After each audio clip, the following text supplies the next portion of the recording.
హల్లెలూయా. ప్రేమే శాశ్వతమైన పరిశుద్ధమైన పదరిల్లు, మనసే మందిరమాయే, నా మదిలో దీపము నీవే. నిన్నాశ్రయించిన వారిని ఉదయించు సూర్యుని వలెనే నిరంతరం నీ మాటతో ప్రకాశింపజేయుదువు. ప్రేమే శాశ్వతమైన పరిశుద్ధమైన పదరిల్లు, మనసే మందిరమాయే, నా మదిలో దీపము నీవే. అమరమైన నీ చరితం, విమలమైన నీ రుధిరం, ఆత్మీయంగా ఉత్తేజపరిచిన పరివర్తన క్షేత్రం. విన్నాళ్ళుగా నన్ను స్నేహించి ఇంతగా ఫలింపచేసితివి.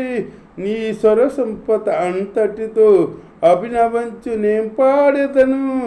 ఉండలేను, బ్రతుకలేను నీ తోడు లేకుండా, ఈ నీడ లేకుండా. ప్రేమే శాశ్వతమైన పరిశుద్ధమైన పదరిల్లు, మనసే మందిరమాయే, నా మదిలో దీపము నీవే.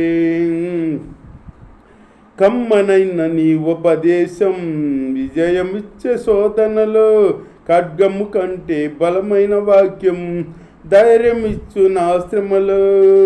కరువు సీమలో సిరిలొలికించే నీ వాక్య ప్రవాహమే, గగనము చీల్చి మోపైన దీవెన వర్షం కురిపించితివి.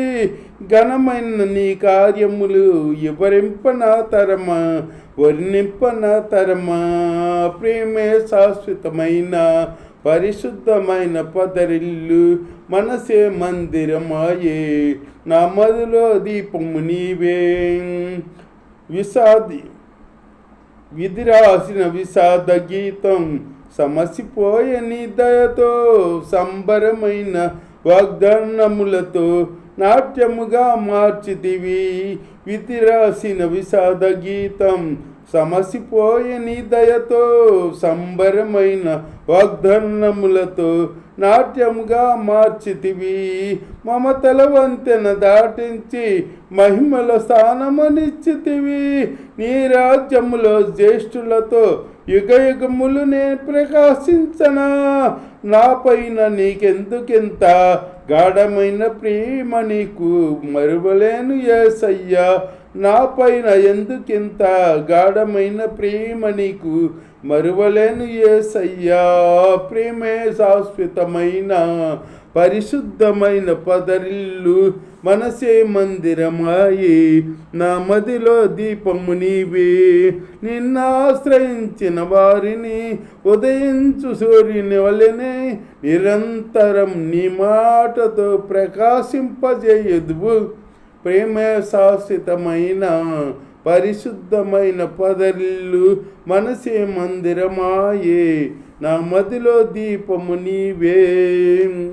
హల్లెలూయా. దేవుని స్తోత్రం. మీ అందరికి వందనాలు. దేవుని స్తోత్రం. దేవుడు మాట్లాడిందాం కొద్దిసేపు శ్రద్ధగా. రాజుల గ్రంథం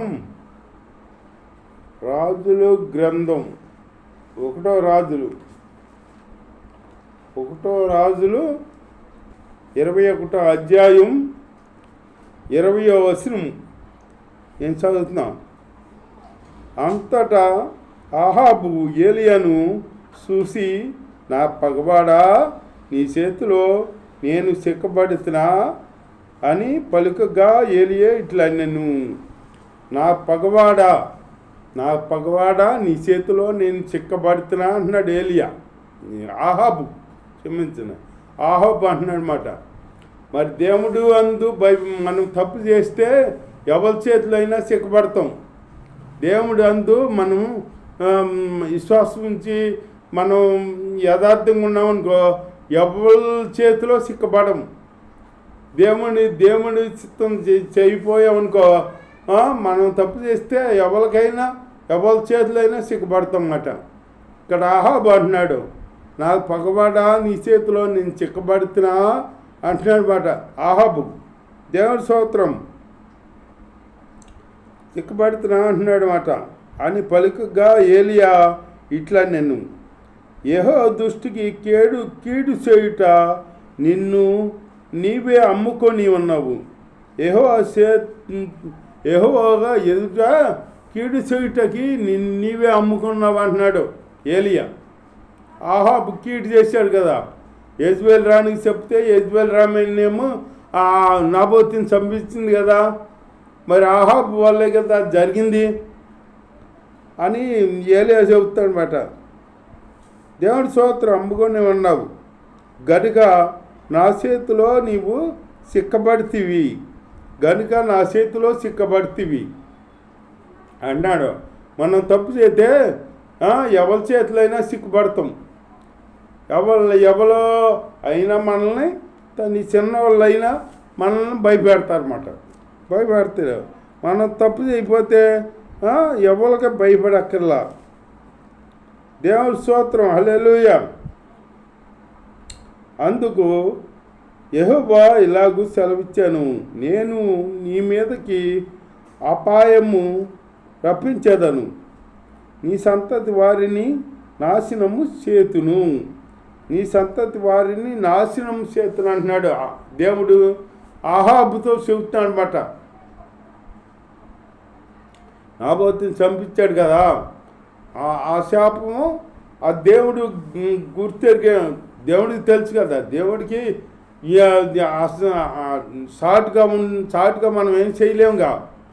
ఆ దేవుడు నాబోతుని చంపించావు కదా, నీ సంతతి వారిని అందరినీ నేను చంపుతాను, ఈ సంతతి నాశించేస్తాను అంటున్నాడు అన్నమాట దేవుడు.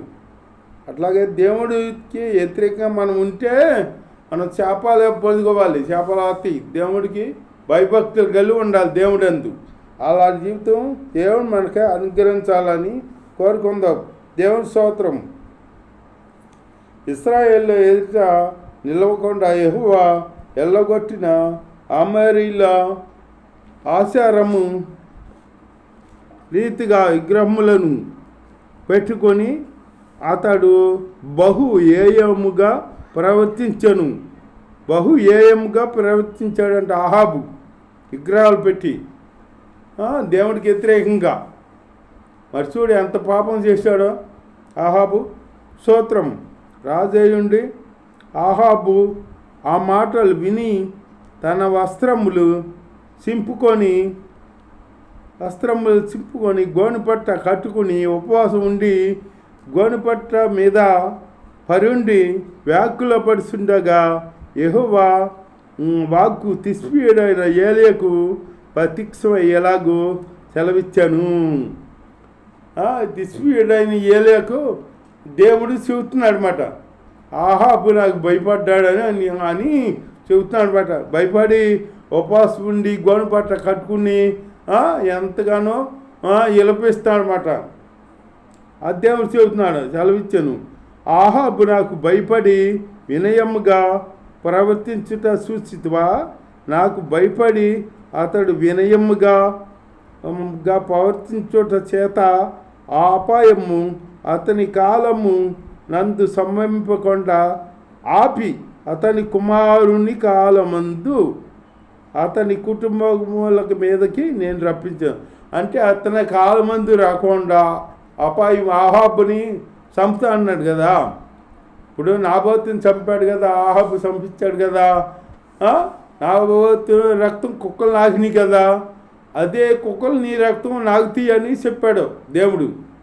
చెబితే అప్పుడు ఆహాబు భయపడ్డాడు. మరి భయపడి దేవుడికి భయపడి ఉపవాసం ఉండి గోనుపట్ట కట్టుకుని బోర్డు పూసుకుని వ్యాఖ్యలో పడి ఎంతగానో దేవుడి సన్నిధిలో విలపించాడనమాట. విలపిస్తే అప్పుడు దేవుడు కనికరించాడు. నాకు భయపడ్డాడు ఆహాబు అని దేవుడు కనికరించే దేవుడు మన దేవుడు పగ చూపి నువ్వు తప్పు చేసావు, నువ్వు ఆ పాపం చేసావు, ఆ పాపంలోనే సాగు, ఆ పాపంలోనే పడి ఉండు అనే దేవుడు కాదు మన దేవుడు.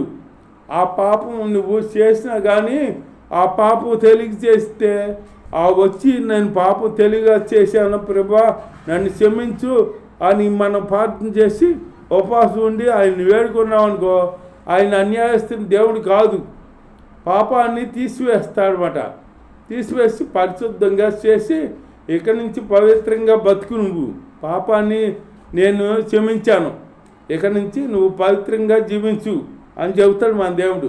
అంతేగాని పాపం చేసావు, ఆ పాపం నిన్ను పట్టుకుంది, ఆ పాపంతోనే నువ్వు పడుండు, ఆ పాపంలోని కొట్టుపిట్లాడు, ఆ పాపంలో చనిపో అని దేవుడు కాదు మన దేవుడు. దేవుడు స్తోత్రం, హల్లెలూయా. మన దేవుడు ప్రేమ కనికర స్వరూపుడు, ప్రేమించే దేవుడు, కనికర పడే దేవుడు. అలాంటి దేవుడు యాహాబు భయపడుతూ అప్పుడు దేవుడు అన్నాడనమాట, తిస్బీడని ఏలియాతో అన్నాడనమాట, నాకు భయపడ్డాడు ఆహాబు, ఉపవాసం ఉండి ఆకలి పడి అట్లా చేస్తాడో అతని దినాల్లో నేను రానికుండా ఆ ఉగ్రత అతని బిడ్డల దినాల్లో నేను ఆ కుటుంబాల మీదకి రప్పిస్తాను అన్నాడు దేవుడు. పాపం పోదట్టయినా పాపమే. పాపం చేసామనుకో ఆ పాపమే, పాపం పోదు. కాకపోతే ఆ పాపం నీ మీద వేలుబడి చేయకుండా ఆ పాపాన్ని ఆపేసి నీ బిడ్డల కాలంలో ఆ పాపాన్ని మళ్ళీ వాళ్ళ మీదకే వేస్తాడు. అదే అంటారు, తల్లిదండ్రులు చేసిన పాపం అంట బిడ్డలకంట. అట్లాగే ఆహాబు యెజబెల్ రాణి చేశారు కాబట్టి, నా బోతిని చంపించారు కాబట్టి వాళ్ళ బిడ్డల మీదకి శాపం వస్తుందన్నమాట. ఆ బిడ్డల మీదకి వస్తుంది. వీళ్ళు భయపడ్డారు కదా, ఆహాబు భయపడ్డాడు కదా, భయపడి ఉపవాసం ఉండి వ్యాఖ్యలు పడి బూడిద పూసుకుని ఎంతగానో విలపించి దేవుడిని ఏడుకున్నాడు కదా. అందుకనే దేవుడేగా నాకు భయపడ్డాడు ఆహాబు నా సన్నిధికి వచ్చి నన్ను వేడుకుని నన్ను అడిగాడు క్షమించమని, అని నేను క్షమిస్తున్నాను. అతని కాలంలో రానికుండా ఉగ్రత వాళ్ళ బిడ్డల కాలంలో నేను రప్పిస్తాను అంటున్నాడు అనమాట. ఆ పాపం చేసిన పాపం పోదో, నీ కాలంలో కాకపోయినా నీ బిడ్డల కాలంలో వస్తుంది, నీ బిడ్డల మీద వస్తుంది. అలాగే చేసిన పాపం ఊరికినే పోతాం, అది నీ మీదకైనా వస్తుంది. నువ్వు భయపడ్డావు అనుకో, నువ్వు భయపడి దేవుడు భయభక్తులు కానీ ఉన్నావు అనుకో, నేను పాపం చేశాను నేను క్షమించు ప్రభా అని నువ్వు భయభక్తులతో ఉన్నావనుకో, ఆ శాపం నీ మీద రాకుండా నీ బిడ్డల కాలంలో వస్తుంది అన్నమాట. అట్లాగే దావీదు చేసిన పాపం అట్లాగే పాపం గురించి దావీదు పశ్చాత్తాపడి ఏడ్చి పరుపు తేలిపోయేటట్టు ప్రార్థన చేశాడంట. కన్నీరు విడిచి, కన్నీరులో పరుపు కొట్టుకుపోయిందంట దావీదు కన్నీరులో. అట్లాంటి ప్రార్థన దావీదు చేశాడు కాబట్టి ఆ దావీదు కాలంలో ఆ శాపం తుడిచివేసేసి ఇక రానికుండా ఆ పాపంలో పుట్టిన బిడ్డ సరిపోయాడు, లేడు, చంపేశాడు దేవుడు, అతను చనిపోయాడు. అక్కడి నుంచి ఇక దావీదు ఇక పాపం చేయలేదన్నమాట. ఒక్కసారి ఆ బెస్త పక్షాన్ని మట్టుకి పాపం చేశాడు, మళ్ళీ ఎక్కడ పాపం చేసినట్టు లేదు దావీదు. అట్లాగే మనం పాపం చేస్తే మన బిడ్డల కాలంలో వస్తుంది. దావీదు కొడుకు అటుగా సెలాసి ఎదురైపోయారన్నమాట. సెలాసి ఎదురైపోయి ఒకరినొకరు చంపుకున్నారు. ఒకరినొకరు చంపుకుని ఒకరినొకరు చేసుకుని అన్నం చెల్లెల్ని అన్న పాడు చేతమని అయ్యని నానా గొడవలో దావీదు కొడుకు అట పాడైపోయారు. అట్లాగే మనం తప్పు చేస్తే మన బిడ్డలకు మనం భయపడినా మన బిడ్డల కాలంలో వస్తుంది, అది రాకుండా మాందం. దేవుడు ఎవలోకలు పక్షాన్ని నీ బిడ్డలకే కానీ నీకు కానీ అది నువ్వు అనుభవించాలి. అట్లాగే అందుకే మనం తప్పు చేయకుండా జాగ్రత్తగా ఉండాలన్నమాట. భయభక్తులతో జీవించాలి. దేవుడందు భయభక్తులు కలిగి మనం జీవించామనుకో, అప్పుడు దేవుడు మనల్ని క్షమించాడనమాట. క్షమించి ఆయనలో మనకేమో అపాయం రానికుండా మనల్ని కాపాడుతాడు దేవుడు. అన్న కంటి రెక్కలాగా మనల్ని ఎంతగానో కాపాడుతున్నాడంటే దేవదూతలకు లేని భాగ్యం మనకిచ్చాడు దేవుడు. అట్లాంటి భాగ్యం ఇస్తే అలాంటి దేవుడిని మనం గుర్తెరక్క దేవుడిని విడిచిపెట్టేస్తున్నాం అన్నమాట. అట్లా ఎడవకుండా దేవుడిని అంటపట్టుకుని జీవించే జీవితం మనకి అందరికి కలిగిన కాక ఆమేన్.